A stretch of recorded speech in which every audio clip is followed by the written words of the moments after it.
students, how are you all? Hope you all are doing very good. Today students, we are going to start our 6th chapter of class 6 only, which is about materials around us. Okay, let's start the chapter. Think about the things that you use every day from morning to night. For example, clothes to wear, vegetables and fruits to eat, and toys to play. Make a list of things around you. They have different shapes and sizes. They also have different colors and smell. Some dissolve in water, some do not. We can see through some of the objects and cannot see through the others. We have seen a vast variety of different objects everywhere, as we see chair, table, book, shoes, computer, telephones, etc. Some of things around us are similar and some of them are different. Different objects are made up of different materials. So different things contain different kind of matter. All these different kinds of matter may be called by a common name, that is material, and all the things are made up of one or more material as substances. See students, अगर आप morning to night observe करो तो आप पूरे दिन में अपने everyday life में पता नहीं कितने न्यूमरस वैरायटी के ऑब्जेक्ट्स को यूज करते हो, है ना. जैसे कि क्लोथ्स वियर करते हो, वेजिटेबल फ्रूट्स आप खाते हो, टॉयज के साथ आप खेलते हो. सो अगर आप उन सभी ऑब्जेक्ट्स की एक लिस्ट बनाओगे तो आप क्या ऑब्जर्व करोगे कि सभी objects different shape and sizes के हैं, है ना. सभी ऑब्जेक्ट्स की डिफरेंट कलर, स्मेल है. कुछ ऑब्जेक्ट्स आपके वाटर में डिजोल्व हो सकते हैं, कुछ नहीं हो सकते. कुछ ऑब्जेक्ट्स के थ्रू आप देख सकते हो, कुछ ऑब्जेक्ट्स के थ्रू आप नहीं देख पा रहे हो. ठीक है, तो आपके पास एक वास्ट वैरायटी होगी डिफरेंट ऑब्जेक्ट्स की चारों तरफ. जैसे कि एग्जांपल गिवन है chair, table, book, shoes, computer, telephone etcetera. Okay, कुछ चीज जो आपके सराउंडिंग्स में वो सिमिलर होती है, कुछ आपकी डिफरेंट होती है. हर एक डिफरेंट ऑब्जेक्ट्स एक डिफरेंट टाइप के मटेरियल का बना होता है. ठीक है, हर एक डिफरेंट थिंग के अंदर different kind of matter present होता है. एंड ये सभी डिफरेंट काइंड्स ऑफ मैटर को क्या उनके एक कॉमन नेम मटेरियल से बुलाया जाता है. एंड जितनी भी चीजें आपकी हैं वो सभी क्या एक या एक से ज्यादा मटेरियल्स की बनी होती है as substances. So now we are having the topic materials around us. हमारे चारों तरफ जो materials हैं उनके बारे में डिस्कस करेंगे. तो materials को various ways में यूज किया जाता है different kind of objects को बनाने के लिए. For example, प्लास्टिक का यूज करते हो for making bucket, toy, boxes, plates, spoon, etc. इसी तरीके से हम ग्लास का यूज करते हैं for making tumblers, window panes, spectacles, mirrors, etc. ठीक, जो खाना हम खाते हैं वो भी आपका water, salt, spices, oil, grain, vegetable etcetera इन सब से मिलकर बनाया जाता है. सो जो मटेरियल्स हमारे नेचर में होते हैं उनको हम नेचुरली अकरिंग मटेरियल्स कहते हैं. Example plant, animal, river, mountain etcetera, ये सभी नेचर में खुद से प्रेजेंट है and they are called naturally occurring materials. लेकिन वो मटेरियल्स जो नेचर में खुद से अकर नहीं होते हैं बल्कि उनको मैन यानी कि ह्यूमन बीइंग ने बनाया है and therefore they are called man made material. For example plastic, glass, nylon, steel, ceramic, soap, etc. They all are man-made material. Now grouping of materials. अब हम कैसे materials की grouping करेंगे? So objects जो है आपके different materials के बने होते हैं. एक material को various ways में use किया जाता है different kind of objects को बनाने के लिए. As I told you, steel का use कर सकते हो आप for making building, utensil, pot, machine parts, etc. इस तरीके से प्लास्टिक का आप यूज कर रहे थे toy, bucket, tumbler, boxes etcetera बनाने के लिए. सो ये क्यों पॉसिबल है? बिकॉज डिफरेंट टाइप्स के जो मटेरियल्स है उनकी डिफरेंट प्रॉपर्टीज होती है. ओके, एंड अब हमें चूज करना होता है एक करेक्ट मटेरियल को with the right properties based on what we want to use it for. For example एक चॉक आपके वुड और प्लास्टिक की बनाई जाए सो वो आपके किसी भी यूज की नहीं होगी बिकॉज इसके थ्रू हमें क्या करना है, ब्लैक बोर्ड पे लिखना होता है. तो चॉक को आप ना तो वुड की बना सकते ना ही प्लास्टिक की बना सकते हो. अब मटेरियल्स की डिफरेंट प्रॉपर्टीज होती है जैसे कि roughness, lustre, transparency, solubility, flotation, attraction towards a magnet, conduction of heat and conduction of electricity. So अब हम इन सभी प्रॉपर्टीज को वन बाय वन डिस्कस करेंगे of the different materials. So the classification of materials. So it is not possible to learn about each thing around you separately. To make ideas, we group things on the basis of any of their properties. So एक ऐसा process जहाँ पे आप चीज़ों की grouping करते हो उनकी कुछ कॉमन प्रॉपर्टीज के अकॉर्डिंग, उसे कहा जाता है क्लासिफिकेशन. ऑब्जेक्ट्स को हम क्लासिफाई करते हैं किस बेसिस पर? कुछ सिमिलैरिटीज एंड कुछ डिससिमिलैरिटीज के बेसिस पर. एंड ये आपका बेस्ड होता है उनके use, colour, size, shape, hardness, texture, solubility and बहुत सारे बेसिस पर उनके क्या किया जाता है, क्लासिफिकेशन किया जाता है. तो सबसे पहले हम डिस्कस करेंगे सब्सटेंसेस की फिजिकल प्रॉपर्टीज को. Okay, number 1, appearance of material और लस्टर. तो पहली प्रॉपर्टी क्या है कि मटेरियल की अपीयरेंस कैसी है, यानी कि लस्टर कैसा है. तो लस्टर क्या होता है? Lustre is the shine of a material. किसी भी एक मटेरियल की जो शाइन है उसको लस्टर कहा जाता है। आपने नोटिस किया होगा कि कुछ ऑब्जेक्ट शाइन करते हैं लेकिन some don't. For example gold, silver, steel, ये सभी आपके शाइनी मेटल्स होते हैं। हाउएवर जो आर्टिकल्स आपके वुड और ब्रिक्स के बने होते हैं they do not shine. Okay, so जो मटेरियल्स जिनके पास एक स्पेशल शाइन होती है उनको आप लस्टरस कहते हैं, और उनकी जो वो स्पेशल शाइन होती है उसको लस्टर कहा जाता है।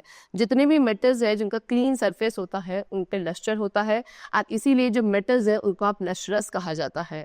हाउएवर इट इज सीन कि मोस्ट ऑफ जो मेटल्स हैं वो अपने लस्टर को लूज कर देते हैं अगर आप उनको एयर में एक्सपोज करते हो, ठीक है, बिकॉज या तो उनके ऊपर मेटल ऑक्साइड, ये जो डस्ट एक्सेट्रा है वो उन मेटल के सरफेस पर सेटल हो जाता है, जिसकी वजह से उनका जो शाइनी सरफेस है वो रफ हो जाता है। Okay, example, among the solid, जितने भी सॉलिड है उसमें जो मेटल्स हैं सभी पर लस्टर होता है। ग्रेफाइट जो कि एक फिजिकल फॉर्म है कार्बन की, एंड आयोडीन के जो क्रिस्टल्स हैं इन पर भी लस्टर होता है। सिमिलरली जेम, डायमंड, पर्ल्स, ये सभी आपके लस्टरस होते हैं। अगर लिक्विड्स की बात करें तो सभी लिक्विड्स में से मर्करी जो कि एक लिक्विड मेटल है वो आपका लस्टरस होता है, लेकिन कोई भी गैस जो है वो लस्टरस नहीं होती है। Okay, next we come to hardness. Hardness भी एक प्रॉपर्टी है किसी मटेरियल की जिस बेसिस पर हम मटेरियल्स को क्लासिफाई करते हैं। Okay, the ability of a material being scratched is known as hardness. किसी भी मटेरियल की एबिलिटी की उसको स्क्रैच किया जा सकता है या नहीं उसको आप हार्डनेस कहते हो। रिमेंबर कि हार्डनेस जो है एक कंपैरेटिव प्रॉपर्टी है। जैसे कि आपने एक मेटल की ली और आप उसको स्क्रैच करने की कोशिश कर रहे हो उसके थ्रू, तो जो सरफेस है of a piece of wood, aluminium, a piece of stone, a nail, candle, chalk या कोई भी मटेरियल या ऑब्जेक्ट, ठीक है, सो आप इजीली जो है इनमें से कुछ मटेरियल्स को स्क्रैच कर सकते हो लेकिन कुछ को स्क्रैच नहीं किया जा सकता सो इजीली। सो वो मटेरियल्स जिनको आप कंप्रेस से स्क्रैच कर सकते हो easily they are called soft. Okay, लेकिन वो मटेरियल्स जो डिफिकल्ट होते हैं टू कंप्रेस और scratch they are called hard materials. For example cotton और स्पॉन्ज आपका सॉफ्ट है जबकि आयरन एक हार्ड मटेरियल है। Okay, next is floating and sinking. So जब आप एक प्लास्टिक के पीस को ड्रॉप करते हो वाटर के अंदर वो आपका फ्लोट करने लगता है। वहीं अगर आप एक छोटे से पीस ऑफ आयरन को प्लेस करोगे वाटर के अंदर वो आपका सिंक यानी कि डूब जाएगा। अब ऐसा क्यों है? ये होता है कोई भी दो सब्सटेंसेस की डेंसिटीज के बीच में जो डिफरेंस होता है उसी की वजह से या तो कोई ऑब्जेक्ट फ्लोट करता है या सिंक करता है इन द वाटर। एक सब्सटेंस आपका तभी फ्लोट करेगा अगर उसकी जो डेंसिटी है वो उस सराउंडिंग लिक्विड के कंपैरिजन में कम है, और वो सिंक कर जाएगा अगर उस ऑब्जेक्ट की जो डेंसिटी है वो ज्यादा है as compare to the surrounding liquid.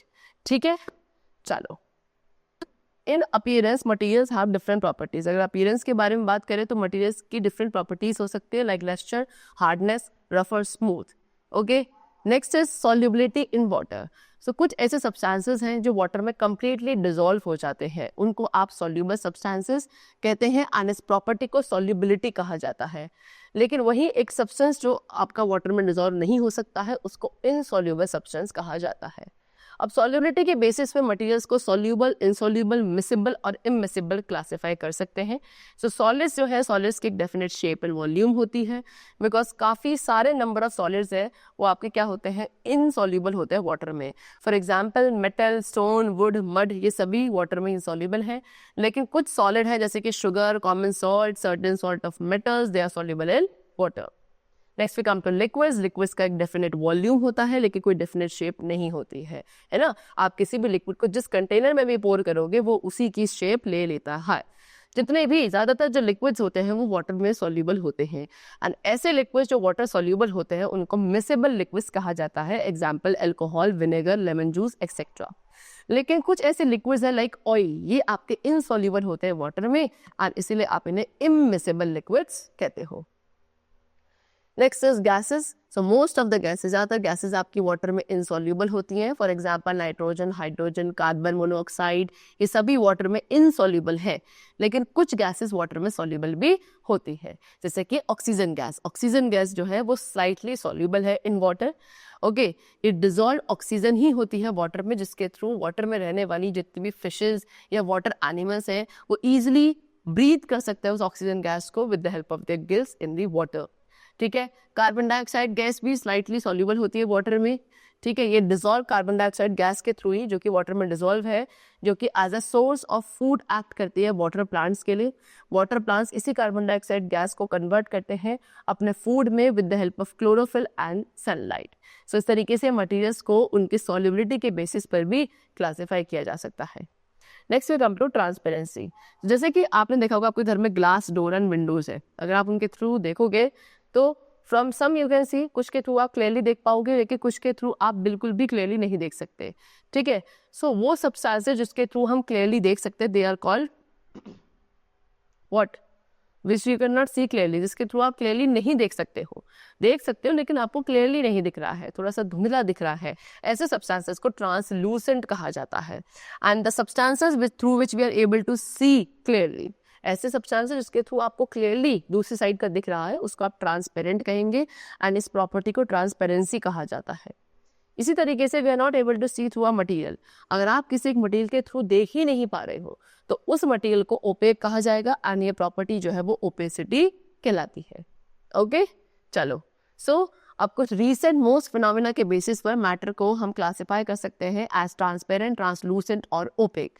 सबसे पहले सॉलिड्स की बात करें तो सॉलिड्स जनरली ओपेक होते हैं, for example metal, would, stone etcetera, ये सभी क्या है, ओपेक होते हैं नेचर में। लेकिन कुछ सॉलिड है जैसे कि ग्लास, डायमंड या सर्टेन काइंड ऑफ प्लास्टिक्स, ये सभी ट्रांसपेरेंट होते हैं। नेक्स्ट इज लिक्विड, तो most of the pure liquids जो है वो ट्रांसपेरेंट नेचर के होते हैं, एग्जाम्पल वाटर, अल्कोहल, पेट्रोल, ये सभी ट्रांसपेरेंट होते हैं। गैसेस की बात करें, गैसेस इजीली अपनी शेप एंड वॉल्यूम को चेंज कर सकती हैं। सभी गैसेस जैसे कि ऑक्सीजन, नाइट्रोजन, कार्बन डाइऑक्साइड, ये सभी, इवन जो कलर्ड गैसेस हैं जैसे कि chlorine and nitrogen dioxide, they all are transparent in nature. Now next we come to conduction of heat. So you may have notice that most cooking vessels are made up of सब metal. आपने देखा होगा ज्यादातर जो कुछ cooking vessels हैं वो ऐसे मेटल्स के बनाए गए होते हैं जैसे कि एल्यूमिनियम और स्टील, लेकिन इनके हैंडल्स जो है एक डिफरेंट मटेरियल के बनाए जाते हैं लाइक वुड और प्लास्टिक। ठीक है, ऐसा क्यों? बिकॉज प्लास्टिक जो है वो अलाउ नहीं करता to allow the heat to pass through it easily, इसीलिए हैंडल्स जो है वो आपके हॉट नहीं होते, गर्म नहीं होते जब आप कुकिंग कर रहे होते हो किसी वेसल में। एंड ऐसे मटेरियल्स को बैड कंडक्टर्स ऑफ हीट कहा जाता है। लेकिन अगर बात करें मेटल्स की, तो मेटल्स हीट को अलाउ करते हैं to pass through them easily, इसलिए जितने भी कुकिंग यूटेंसिल्स हैं वो मेटल्स के बनाए जाते हैं। मेटल्स आपके हीट के गुड कंडक्टर्स होते हैं। मेटल्स में हीट जो है एक एंड से दूसरे एंड तक बहुत ईजिली एंड क्विकली क्या फ्लो करती है, जबकि नॉन मेटल्स में हीट जो है वो स्लोली फ्लो करती है। ओके, सो जनरली जितने भी मेटल्स है वो कंडक्टर्स है हीट के, जबकि non metals like plastic, glass, wood, they are insulators of heat. Mercury जो कि ओनली लिक्विड है मेटल होता है, ये भी एक अच्छा कंडक्टर है हीट का, इसीलिए इसको हम थर्मामीटर्स में यूज करते हैं। वाटर क्या है, एक पुअर कंडक्टर है हीट का, एंड इसी प्रॉपर्टी की वजह से वाटर की क्या होता है, जो अपर लेयर है वाटर का इन लेक वो फ्रीज हो जाती है विंटर में, एंड जो फिश एंड जो बाकी एक्वेटिक एनिमल्स है उसके नीचे वो क्या हो जाते हैं, die, they do not die. Now air as well as all other gases, air and जितने भी बाकी gases हैं ये सभी आपके बैड कंडक्टर्स हैं हीट के। स्वेटर, ओके, स्वेटर को आपने देखा होगा, स्वेट जो आपका स्वेटर आप जो विंटर सीजन में पहनते हैं वो आपको वार्म रखता है यूजुअली, बिकॉज उसके फाइबर के अंदर जो एयर ट्रैप्ड है वो बॉडी हीट को क्या बाहर की तरफ फ्लो होने नहीं देती है। इसी तरीके से आप नंबर ऑफ क्लोथ्स वेयर करते हो जैसे कि वेस्ट, शर्ट, स्वेटर, कोट, ये आपको क्या विंटर सीजन में वार्मर रखते हैं then wearing a single thick piece of cloth. Okay, same reason यही भी है कि बर्ड्स जो है अपने फेदर्स को विंटर सीजन में पुल अप करती हैं सो दैट वो क्या वार्मर फील करे, क्योंकि एयर जो है बैड कंडक्टर है हीट का, एंड जितने भी मटेरियल बॉडीज हैं इसीलिए उनको आप कंडक्शन ऑफ हीट बेसिस पे भी क्लासीफाई कर सकते हैं। Next is combustibility. So the property by which certain substances catch fire when heated in the presence of air is called combustibility. एक ऐसी प्रॉपर्टी जिसके थ्रू कुछ सब्सटेंसेस फायर को कैच कर लेते हैं इजीली अगर आप उनको एयर के प्रेजेंस में रखोगे, इस प्रॉपर्टी को कंबस्टिबिलिटी कहा जाता है। एंड वो सब्सटेंसेस जो फायर को कैच नहीं करते हैं on heating in the presence of air, उन सब्सटेंसेस को इनकम्बस्टिबल सब्सटेंसेस कहते हैं।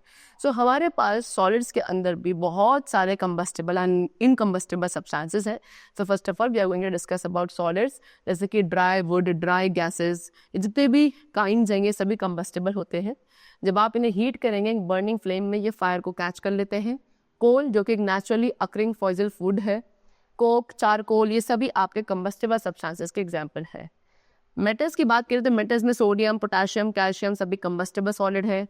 नॉन मेटल्स में कार्बन के साथ साथ, ठीक है, आपका सल्फर एंड फॉस्फोरस ये भी कंबस्टेबल होते हैं।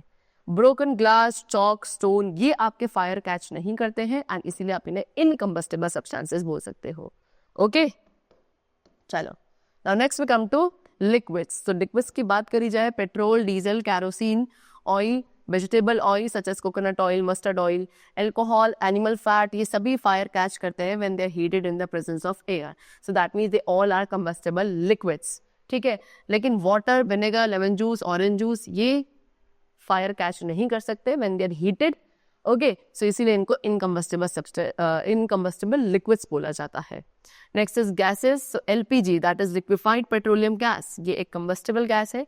इसको यूज किया जाता है कुकिंग पर्पस के लिए। जो गैस सिलेंडर आप अपने किचन में यूज करते हो उनमें यूजुअली एलपीजी गैस ही फिल्ड होती है।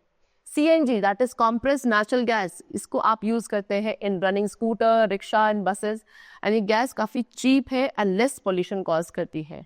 हाइड्रोजन एंड कार्बन मोनोऑक्साइड भी कुछ कंबस्टेबल गैसेस हैं जिसको आप इंडस्ट्रीज में यूज करते हैं। नाइट्रोजन, ऑक्सीजन, कार्बन डाइऑक्साइड ये इनकम्बस्टेबल गैसेस हैं एंड इन गैसेस में से ऑक्सीजन जो है वो भी कंबस्टेबल नहीं है, लेकिन ये कंबशन में हेल्प करती है। इनफैक्ट जितने भी कंबस्टेबल सब्सटेंसेस हैं वो सभी ऑक्सीजन के ही प्रेजेंस में बर्न हो सकते हैं।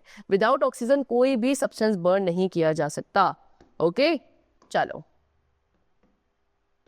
Now the last topic is attraction towards a magnet. So आपने नोटिस किया होगा कि कुछ मटेरियल्स जो हैं वो स्ट्रांगली अट्रैक्ट होते हैं टुवर्ड्स अ मैग्नेट, लेकिन मोस्ट ऑफ द मटेरियल्स जो हैं they are not attracted towards magnet. Okay, so वो मटेरियल्स जो मैग्नेट्स के टुवर्ड्स अट्रैक्ट होते हैं उनको आप मैग्नेटिक सब्सटेंसेस कहते हैं। जैसे कि वो सारे मटेरियल्स जो आयरन, स्टील के बने except stainless steel and cobalt, nickel, वो सभी मैग्नेटिक नेचर के होते हैं। And the materials which are not attracted towards a magnet, ऐसे मटेरियल्स जो एक मैग्नेट के टुवर्ड्स अट्रैक्ट नहीं होंगे उनको नॉन मैग्नेटिक मटेरियल्स कहा जाता है। Example wood, plastic, cotton, wool etcetera, they all are non magnetic materials. Okay, चलो, so the chapter is completed. I hope you all have understood the different properties of the substances on the basis of which we can classify into different groups. Okay, let's meet very soon in the next class and then take care and thanks to all.